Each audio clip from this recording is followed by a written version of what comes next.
Hey everybody, I wanted to bring this up. This is a question I saw on Reddit, and it's a valid question for somebody who doesn't know, so let's get into it.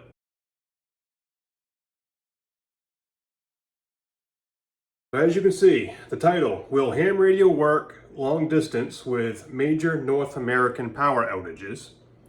Is there a scenario that could disable communications using amateur radio? There's our title.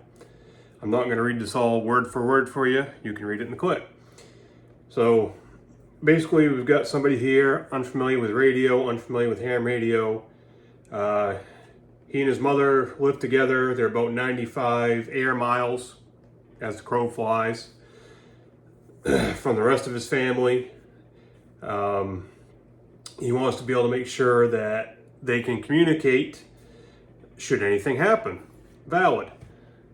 He wanted to know if anybody could explain this topic to him a little bit. And there were a bunch of good replies to him. He believes it would be useful regardless, but he's still pretty lost on whether or not this method of communication will be guaranteed, especially with the distance of, 95 miles roughly. So he's looking for advice. Let's look at this. The first thing I'm going to say, starting with the title, will ham radio work long distance with major power outages? Is there a scenario that could disable communications using amateur radio? That is a yes-no answer. And that yes-no depends on you, the operator. And I'm going to get into that. That is the purpose behind this video. So, if you plan correctly, the answer to that is no. If you do not plan correctly, the answer to that is yes. And it's all you. So, here we go. From home base, right now, at this hour, roughly 20-30 hours, I jumped on to 75 meters. You'll see it on the radio display here, 3.941 megahertz. Also known as 3941 kilohertz. That is 75 meter wavelength. It's HF, also known as shortwave. We do not use repeaters. There is no internet. There is no nothing. It is radio. It is point to point. It's simplex. That is the technical term of it. So anything you hear, anybody you talk to, is going to be from you to them, me to you, me to them. If there's a group of us, it's all of us talking with no infrastructure, okay? Think CB radio on steroids. So, here's a couple guys I was just talking to, and I'm gonna give you some clips. One fella is in Searsmont, Maine. That is 65 air miles from me. No problem at all talking with him. The other fella is in Augusta. And depending on exactly where he's at in Augusta, he is 95 miles from me, air miles. Road miles don't count in radio. So I'm hitting this guy's question right on target of 95 air miles. Can I talk to my family? I'm talking to Al in Augusta. Crystal clear. It can be done. Do that, so you got it in at the right time. That's the way to do it. They won't go broke doing it, and you'll be happy. But I'm Cal, C-A-L, and I'm in Searsmont. I'm Al, and I'm in Augusta. Good to meet you. Oh, I know who he is. He's a bad actor, that one. Well, you're running for rigging antenna over there. Yeah, I live right near that guy. He's a bad influence. I'm still on the old Yaesu FT840, running barefoot into a 75 half-wave dipole, center fed. Seems to do a good job, so that's what I go with. Guys are banging it up here, no problem at all, so doing good. Yep, same thing for you. 100 watts. Yep, gotta love HF. It's a wonderful thing. It is. And he thinks he needs to be 10. So I keep telling him, don't rush it. You're already growing up too quick on me. that sounds like fun. As long as you both realize it, that's great. You got a couple more good years before the terrible teams hit. You got a fighting chance. Yeah, I sat down at the rig here tonight and checked everything over, made sure when I turned it on, it wasn't going to go right to transmit, and had to check my mic gain because he likes to sit up here and play with buttons and knobs. That's okay. Just let him do it. Future ham in the making right there. Oh, probably. He plays with the CW paddles too and the keyer, and likes to listen to it, so we'll see how he does. If you go down my playlist, you're going to see videos of the Maine Seagull Net, 6 nights a week, late afternoons. Maine comes alive on 3.940, and everybody talks. Sometimes it's a little rough, it's a little ragged, depending on band conditions. That's HF. It's not always going to be nice and crystal clear. Sometimes you might have to fight with it. It's HF for you. Now, this 3941 right now, just usually at night, there's a few guys get on there and just shoot the breeze, shoot the crap, talk about whatever, and that's what I jumped in on, just whatever conversation. So, I wanted to give you a demo of it. We're going to start with HF. You need a general class, at minimum, license to operate HF. You can operate 75, 80 meters on HF. 40 meters, you can get all of HF band with a general. Then you need to learn how your bands are going to work for what you're trying to achieve. So, trying to talk to these guys tonight on whatever, 12 meters, ain't gonna happen. 10 meters, ain't gonna happen. Dropping down to 80, 75, yeah, we can do it. 40, we're probably gonna do it. So, you're not gonna get your family into ham radio, say at 100 miles, and go, all right, if something happens, just go to this frequency. Do it. Run it during the daytime. See how the bands are gonna work. It's called propagation. How is it working from point A to point B? See what's gonna work for you. Try it at night, see what's gonna work for you. And once you get that hammered out, you're also gonna need a comms schedule, right? So in this situation, this guy's asking about major power outages. So if you get major power outages, everything else crashes and burns, you can't pick up the cell phone and go, yeah, hey, let's start doing the radio comm schedule, because your phone ain't gonna work, right? Or your internet, whatever. So your people you want to communicate with need to know, all right, major communications goes down, major grid down, whatever is going to be that trigger point. If it's daytime, let's meet on or about this frequency. If it's nighttime, let's meet on or about this frequency. That's what you need to have already planned out. Now, furthermore, you need to be able to produce your own electricity. So if you're at a base, like I'm at now, and you only have the grid power to power your radio equipment, ham radio is going to fail you because you can't power it, right?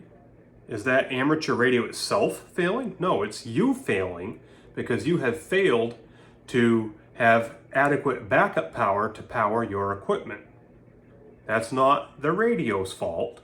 That's not amateur radio's fault, right? That comes back to you.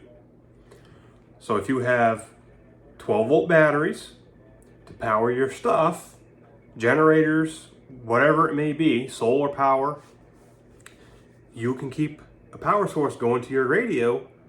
You can keep your radio up and running, right? Who cares if the grid is down? So it's gonna work. Antennas. I'll show you this one out here tomorrow. This antenna is nothing special. It's just, I think it's 12 gauge. I used wire. You can use speaker wire. You can make antennas out of about anything. And they don't have to be, expensive. You don't have to go, oh, I need a $500-600 antenna. No. You can go down to the hardware store and get some fence wire if you need to. You can go get some speaker wire, make it out of speaker wire, and do it for a few bucks to get up and running on HF. It doesn't take much. This is the same antenna I've shown in other videos. That's an insulator. here on out, it's just a piece of wire. It runs up, hooks to that mast right there on the top of the house, and the other half runs out that way. That's all it is. As long as you have a comms schedule, meaning the time to be looking for each other on this frequency or that frequency, depending on day or night, you guys have that solidified. As long as you have a way to power your radio equipment, and as long as you have antennas, you should have no real issue communicating on HF, okay? Again, you need to work that out for yourselves. See what's gonna work the best for you. I can't tell you, use this antenna, use that antenna specifically. I run dipoles, they work good for me. I've got a HF vertical, it works good for me, but I can't expect you to go spend, you know, hundreds of dollars on all these antennas, right? To each your own. That's a thing about this hobby. It's not my way or the highway. If you have to buy this radio, you have to buy this tuner, you have to get this antenna, you have to do this, you have to do this to this. There's so many ways to get a radio on the air. And this conversation I was just having with these guys, you know, well, I'm running a fence wire on my antenna, that's what I'm running. And I'm running RG8. Well, I'm running RG6. Hell, I got both you guys beat. I'm running a little RG58. You know, it's working. That's what matters. With HF, you are not restricted or confined to sitting at a location. You can go mobile with it. I have a mobile HF set up in my truck. I can be sitting in a parking lot. I can be driving down the road and working HF. It's a little more of a trickier setup because, you know, you got to get it installed in the vehicle, deal with alternator noise, electrical noise, filter that type of thing out. It can be done. So that is an option too. You can also take portable size antennas, or you could string up a dipole, whatever you may need to do, and go elsewhere and set up a battery and operate from wherever you need to operate. Nothing says I have to sit right here to run my HF. I can go 6 miles up the road, down the road, this way, that way, whatever, throw something together, and it's not going to affect my range of, oh, I can't talk to these guys anymore because I've moved 6 miles. No, I can go 20 miles that way, or this way, and guess what? I'm still going to communicate with these same people. It came across on the Mayflower, so there you go.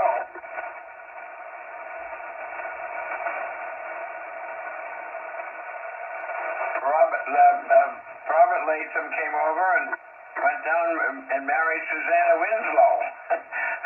Winslow was one of the names coming across on the Mayflower. I wanted to start right out of the gate with HF because HF is your golden ticket. That is what is going to work. Why? I said a few minutes ago. It's going to work because it does not rely on any form of infrastructure. Talking to these guys in Augusta, Searsmont, whatever. Somebody from Vermont jumps in tonight, Mass, whatever. We're doing point to point. We have no repeaters, we have no internet, no phone connections, no nothing. It is radio to radio. So whether it's going to be bouncing what's called ground wave, and it bounces the ground, it doesn't really get up in the sky and start skipping yet, or you're bouncing off the ionosphere. Either way, it is point to point. So that is why HF is your ticket. Don't let somebody try to tell you otherwise on that. Oh, you don't need that. You can go get this other super radio. I'll get into that later. No.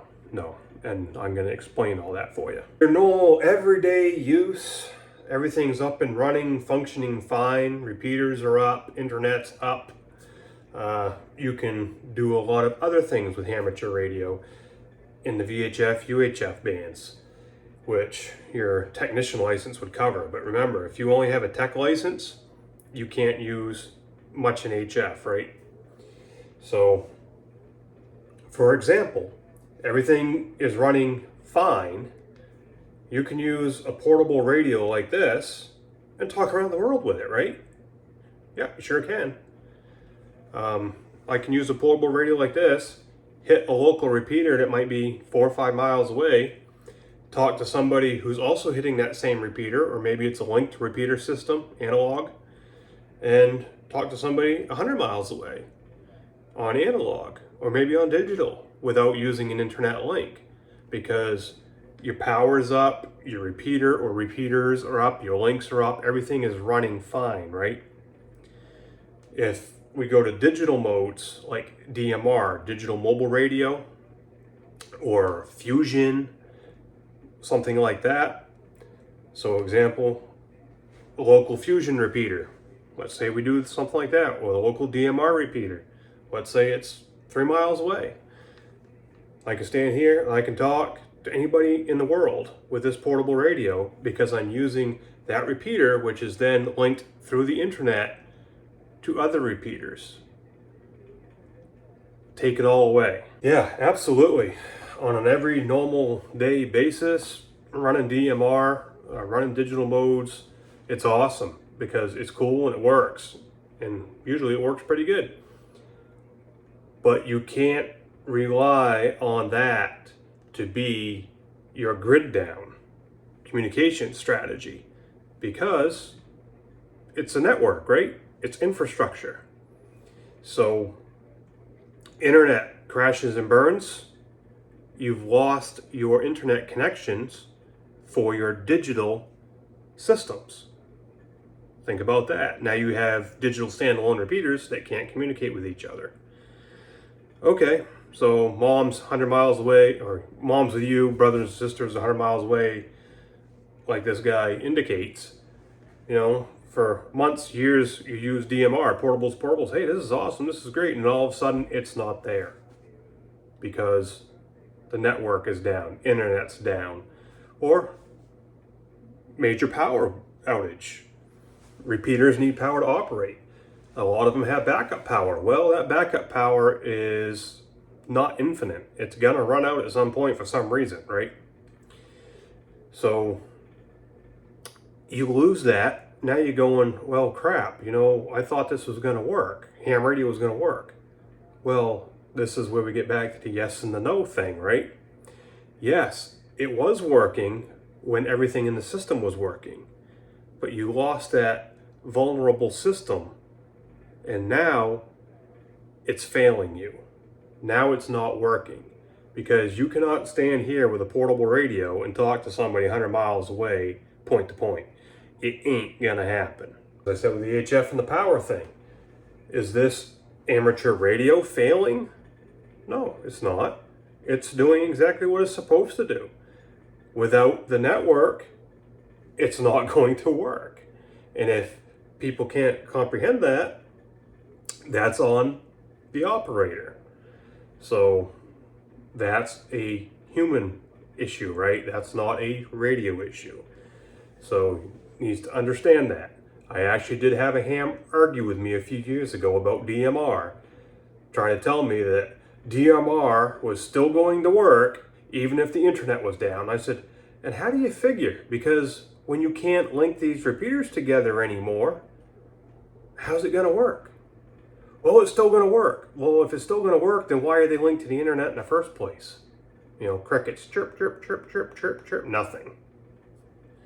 Think about this. It's so simple, but some people just don't want to wrap their minds around that. They think DMR, I'm not picking on DMR. It's a great system, but it's vulnerable. It is infrastructure. It can fail. But there's some people that think, oh, this is awesome. It works great. It's crystal clear, and it's always going to be there. No, it's not. It can crash. Just understand that. So going back to HF, same thing with analogs. We used to have a robust analog linked repeater system in the state. There was like 14 repeaters in the state, which are less vulnerable than linking through the internet. And, you know, over time it's changed, and now that system's gone. But if you are in an area where, say, 100 miles apart, easy figuring, you can do that through analog link repeaters, make 2, 3 of them, 4 of them, whatever it takes. And you think, all right, this is great, this is all I need. Think ahead, think past your nose, think out of the box, right? For the person who popped this question here, power outage, major power outage, meaning it ain't coming back anytime soon. The repeaters need power, right? Even though the internet might be lost, it's not going to affect the analog repeaters, but they still need electricity. Just like the DMR repeaters. Yep, a lot of these are on sites that may have backup power, but that backup power eventually is going to extinguish if it's a generator. You know, if it's solar, yeah, sure, it'll run forever. But if you lose any part of that analog system to get from me and mom to brothers and sisters or aunts, uncles, whatever, you're not talking anymore. So keep that in mind. Going back to HF. Yes, absolutely. Positively. Normal everyday operations, linked repeaters, DMR, fusion, so on and so forth. Use it. I mean, if that's what it takes to communicate with your family 100 miles away on ham radio, absolutely use it. That's what it's there for. Well, first of all, it's a hobby, but it's there for that type of purpose. Absolutely use it, but don't get sucked into that trap of that's all you need. Here is a real life example that happened today. I was in Bar Harbor, yeah, the big old tourist trap of Maine. And I was heading north off the island and just crossing off the island onto the bridge. If you've ever been there, you know what bridge I'm talking about. And I had my 2-meter radio scanning, and I heard somebody calling CQ on 146.52, National Simplex. It's like, all right, so I answered him. Good strong signal. Turns out he was at the KOA campground. I just drove by it. It was right there. So that was pretty cool. And talked to him for a few minutes. And his signal rapidly started degrading. Now, mind you, I'm in my truck. I'm using a mobile radio with an external antenna. And by the time I get up to the Trenton airport, it was very hard to copy him, trying to pull him out of the noise. So, portable to mobile, I'm going to show you a Google Earth plot in the distance of 2 miles.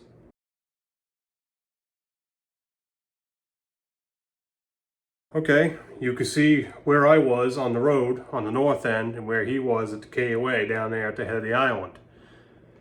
About 40% of that distance was over the water. Then it hit land in Trenton, and then up across a bunch of trees, and then across the southwestern end of the airfield to me on the road. So that distance, with that amount of stuff in the way, degraded his signal so bad I couldn't copy him anymore over 2 miles on VHF.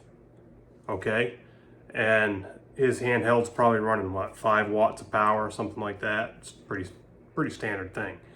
And I'm in a vehicle with a external antenna.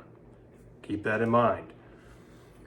So what is a portable and a portable going to do at 2 miles in that same scenario? It ain't gonna happen, right? If it's not gonna work with a better antenna at that distance, it's surely not gonna work with 2 rubber ducky antennas, right?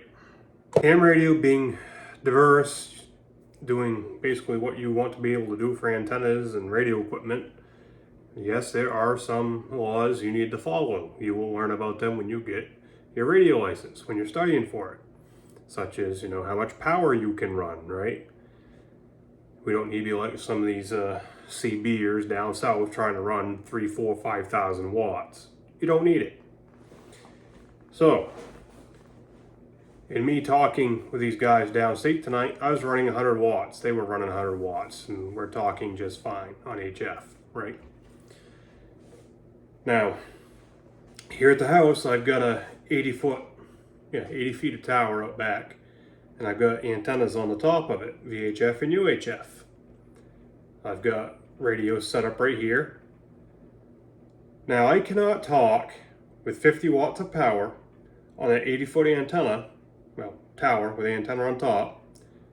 I can't talk direct from here to Augusta on VHF, and certainly not on UHF. Not happening. And not going to hit Searsmont either. So, is that the solution? Well, I just need a great big massive antenna and a ton of power to be able to talk to my family 95 miles away. No, that's not the solution. You're going to spend a ton of money to do it, and what's another thing you've just done?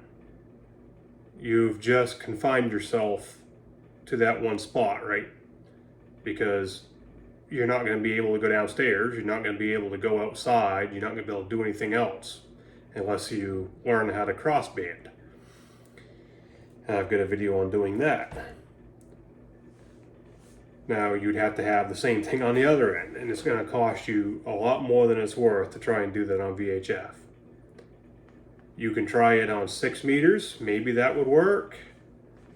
Now, I'm talking all voice communications here at the moment. Another advantage you have in ham radio is different emission modes.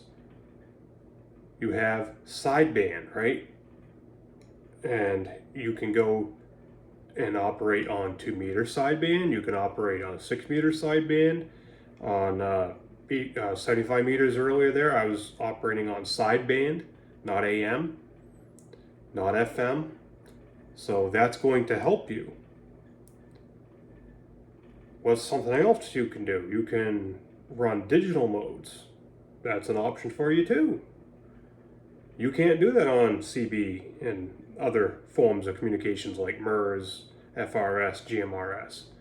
You can hook your ham radio up to a computer and actually type on your computer and send text through the radio, similar to chat room style, and you can also send email via radio, all digitally. How about that? If you and your family who are 100 miles apart got into ham radio and you wanted to set up digital communications, that's an option for you too. And it doesn't take a lot of power to run digital comms. So you can run PSK31. I think they don't want you running much over like 15-20 watts because you're just going to splatter everywhere. You don't need much electrical power to make an HF rig produce 15 to 20 watts power. And if you're only trying to get 100 miles away, odds are you can crank that down to even less, 2, 3, 4, 5 watts. Turn it up if you need to. So if you need to conserve your backup power, you can do that. So PSK31, you can sit there and type it out. It's just like chat room, WinLink, you can send your emails. So that's something else you can consider. So next thing I'm going to get into real quick is the my emergency radio type things and the rapid radios. I'm going to do a whole separate video on the rapid radios. Touch on the rapid radios, my emergency radios. I already did a video on the my emergency radios, called them a complete scam. So it seems like every YouTube ad you get now is rapid radios. And I recorded one of them. So that's why I'm going to put that separate thing together. It shows those working under normal circumstances, okay? It's this little dinky radio about the size of an FRS radio. They're about this big. These are FRSs. The rapid radios, roughly the same size. Little dinky freaking antennas. And it shows a guy, whatever, Michigan. Hey Steve, can you hear me down there in Miami? Got you line clear in Miami, Steve. Okay. Sure. Then it tells you, whatever, 1,400 miles or something. Oh, these two radios can talk 1,400 miles. Coast to coast, blah, blah, so on and so forth. Yeah, sure. under normal operating circumstances, as long as the cellular networks work, right? Yeah. So if somebody wants to try and call me out on that, say, well, that's not how them work, and them are always going to work, and you can't kill them, well, I've got the documentation right off Rapid Radio's website of how they work. So we'll get into that detail a little bit later down the road. Take away the infrastructure that allows those to do that, meaning the cell networks, okay? Guess what you got? Nothing. So what did I just say that happened earlier today? I got talking with this ham on VHF, right? On 146.52. Made it 2 miles. I showed you the terrain. There's the scenario. Portable to mobile. And over that distance, 2 miles, he faded out on me. But yet, if the cell networks that allow these things to operate somehow fail, are we supposed to believe that 2 dinky little radios like that are going to talk to each other 1,000 miles away, 10 miles away, coast to coast? No, they're not. It ain't gonna happen. So stay tuned for that video. Under normal, everyday operating conditions, they work. Yeah, they're no different than us running DMR, running Fusion. They're no different than your cell phone freaking working. Yeah, sure, they say, well, unlike your phone, we're not dedicated to just one cell phone network. You know, it'll roam between other networks. So apparently the way it works is if US Cellular goes down, it will look for Verizon. If that doesn't work, it's going to look for T-Mobile. If that doesn't work, it's going to keep going down the line until it finds something that works. Okay, well, that's all great and fine until nothing works. No electricity for anything, right? No connectivity for anything. When nothing is working in the infrastructure world, them little rapid radios ain't gonna cut the mustard. Yeah, everyday life normal, sure, absolutely. But don't fall into that trap. So I'll explain more of that in the video about those. If you got questions in the ham world, feel free, give me a shout. I'll try to help you as much as I can. Ham radio does not have to be expensive to get into. I've done some videos on that. Cheap antennas, finding used equipment, not getting ripped off. So there's ways of doing it. And I'm going to reiterate, in the context of this person's post, for what that person is looking for, if that's what you're looking for, sure. If your links are up and you can do it on analog link repeaters, you're good. If you can do it on DMR, Fusion, something like that, you're good, as long as that infrastructure is up. But do not think that's all you need. Take that out of the picture, because that is the infrastructure, right? That system can fail. HF is going to be where it's at for you. So you need to get proficient with that. Gotcha.